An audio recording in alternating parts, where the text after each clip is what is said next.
Good morning, Mochismo Eugene. Welcome to another video from Exit Strategy. Please like, subscribe, share the video if you found it helpful. Give it a thumbs up. Pass it on if you believe someone else benefit from it. I would appreciate that.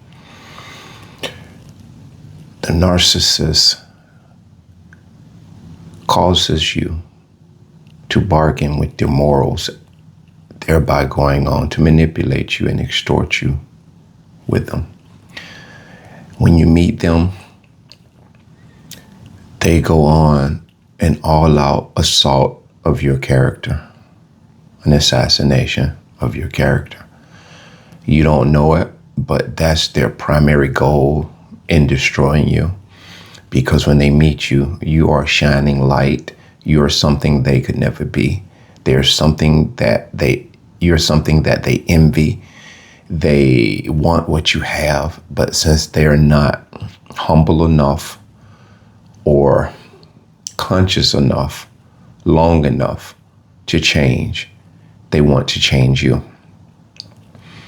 And it's a role reversal. You've heard us talk about they mirror you and then they want to switch places with you. This is what they're doing. And when they realize they can't, and this guarantees, even if in their mind, they're trying to steal your character. And many times they do. They go on to behave and act like you with the next supply. And so if you were a fly on the wall, it would probably be comical. You'd be like, man, they're trying to pretend to be me with this person. But it works to the untrained eye. And so they go on to try to assault and assassinate you and your character. You'll meet them and they will tell you shortly out the gate, as I've experienced with a couple of them, they will get comfortable with you and then they will start telling you all kinds of things they've done. I mentioned in a video years ago about a girl I went out to dinner with, meet and greet.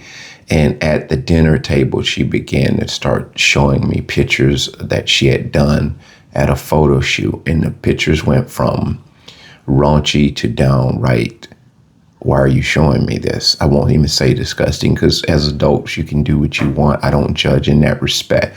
But there is something called dignity and self-respect when you meet someone. You don't get that comfortable with them and start showing them all this crazy stuff. But in society, people tend to go right to the core of who they are and just tell you every good, bad, and ugly thing and show you every good, bad, and ugly thing about them right out of the gate. But most of us, we're not paying attention. What it does, it makes us comfortable with our own insecurities and inadequacies. And so share and share alike mentality. You got bad things in your life. You've got things you've done. So now I'm more comfortable showing you my ugly past. But what we don't know is when we're sharing this stuff with the narcissist, they don't have any morals to begin with.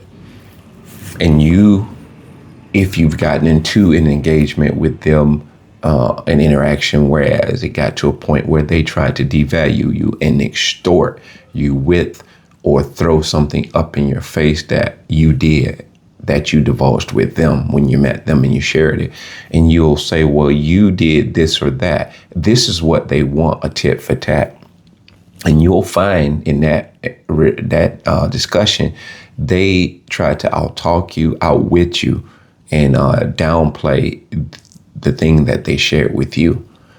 And that was something that was most sacred to you. And what they're gambling on is that your self-respect will cause you a great embarrassment. And so they know instinctively, because they know that you will care more about that secret that you shared with them than they care about the thing that they shared with you. They have no moral respect.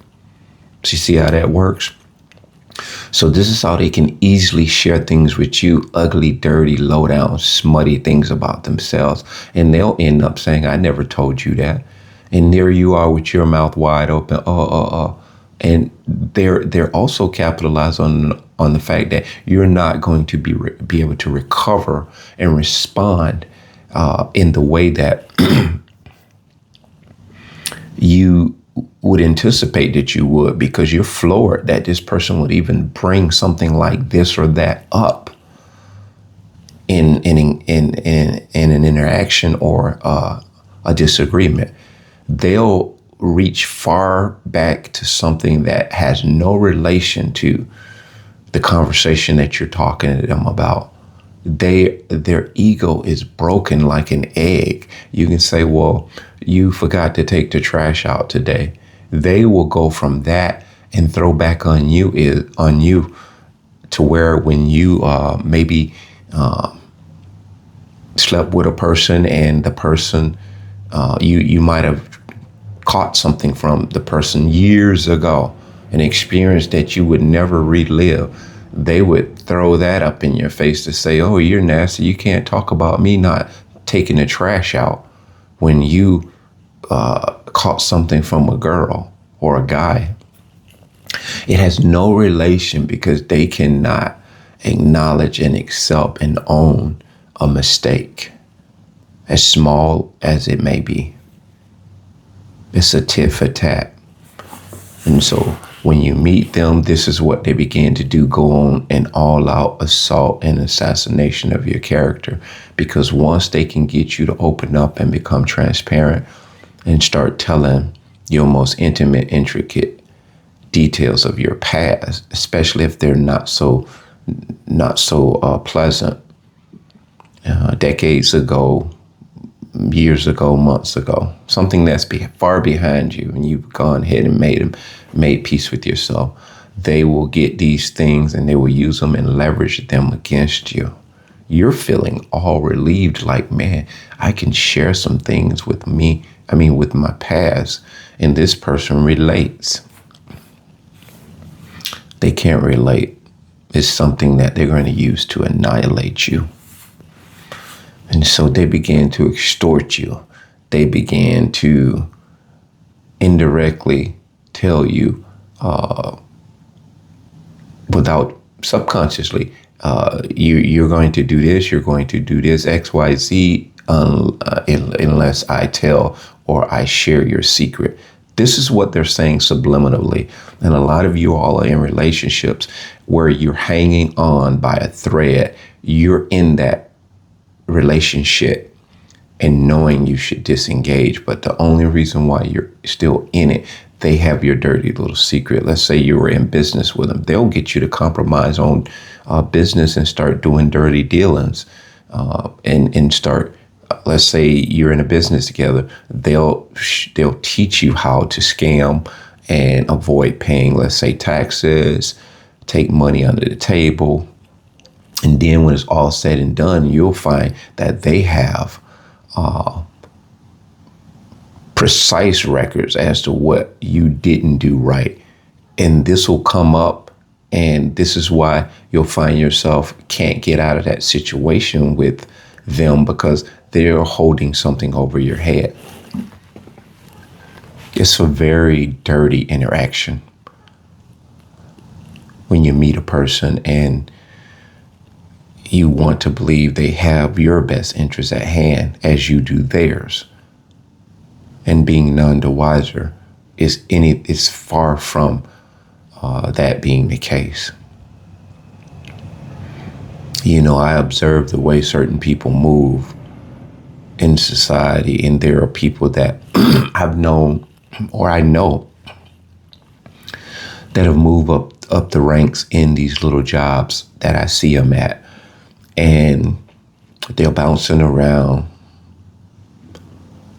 pinning balloons and Halloween decorations in these department stores and hardware stores. And you say to yourself, man, they moved up quite quickly. And you just observe them and look at them while they're pinning that balloon and doing those decorations in that store. They can't focus on what they're doing because they're scanning the room trying to observe who's observing them. They're trying to get these brownie points. They're doing these things because they need this insatiable adoration and adulations and admiration. And so they do these things not for the reasons they're excited about the festivities of decorating for Christmas, Halloween, Thanksgiving, Easter, whatever.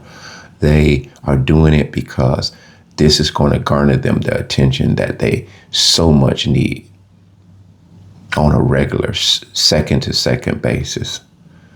And you can just see this person is on a diabolical quest to remove everybody in their path so they can get to that position. And then when they get to those positions that they've slighted someone else out of, they end up quitting the jobs. And you'll look around, they'll be at another job. And the empath that's awakened, when you look at them in their eyes and they make eyes with you, it's an unspoken interaction. They look at you in a petrified way, especially if you're awakened and in tune. Your silence and your stare as an awakened empath to the no good, diabolical narcissist knows it petrifies them. It petrifies them. So if you're able to observe this and see that these people move in this fashion, when you get to a point where you're going to consider getting involved with someone in a business venture or relationship, whatnot, going forth, these are the things that are vital to you in your personal life and interactions. Use these cues from afar that you see. Put them in your toolbox, because going forward, you're going to, at some point or another, have to use these vital tools to avoid and detect a narcissist trying to come into your life and character assassinate you. And discretion is everything. I still, in my personality, I share a lot of things openly, but the thing about it, as an awakened empath, there is no shame that many people can hover over me. There's no embarrassment that most people can hover over me. Because when you make peace with self, there's rarely anything a person can do to shame you. And so when you bargain with your morals, the narcissist inevitably extorts you with them. That being said, BLEZZ.